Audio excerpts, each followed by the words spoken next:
Hello everyone, আমি মাম্পি। আশা করছি সবাই ভালো আছো। দিনটি ছিল 1 জানুয়ারি 2026, একটা নতুন বছরের প্রথম দিন। আসলে আমার মনে হয় যে ব্যক্তিগতভাবে যে ক্যালেন্ডারটাই পরিবর্তন হয়, আমাদের জীবনের কোনো পরিবর্তন হয় না। একটা ক্যালেন্ডার পরিবর্তনের জন্য অত উচ্ছ্বাস আনন্দের কোনো মানে হয় না। হ্যাঁ, তবে নিজের কাছে নিজে প্রতিজ্ঞা করা যায় যে নিজেকে আরও ভালোভাবে সুন্দরভাবে গড়ে তুলবো, নিজের লক্ষ্যে পৌঁছাবো, ব্যাস এটুকুই।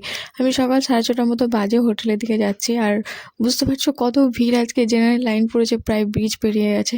আমি ভাবছি মানুষগুলোর কী অবস্থা হবে। আর জানো তো, সকাল 11টা পর্যন্ত এরকম লাইন ছিল, পুরো রাস্তা জুড়ে এরকম লাইন ছিল। তো হোটেলে পৌঁছে গেছি। হোটেলে পৌঁছে আমার যে টুকটাক কাজগুলো থাকে সেগুলো আমি করে নিচ্ছি। আমি আর সেরকমভাবে হোটেলে থাকলে কোনো ক্লিপ নিতে পারি না, কারণ ভীষণ ব্যস্ত থাকি। তারপর বাড়ি চলে এসেছিলাম, আর সন্ধ্যাবেলা খেয়ে নিয়েছিলাম 1 কাপ চা আর একটা টোস্ট। তারপরে আমি আবার দোকানে গেছি। দোকান বলতে হোটেলে গেছি। তো সেখানে এখানে রোহিত একটা রুমালি করছিল, তাই আমি একটা ক্লিপ নিয়েছি।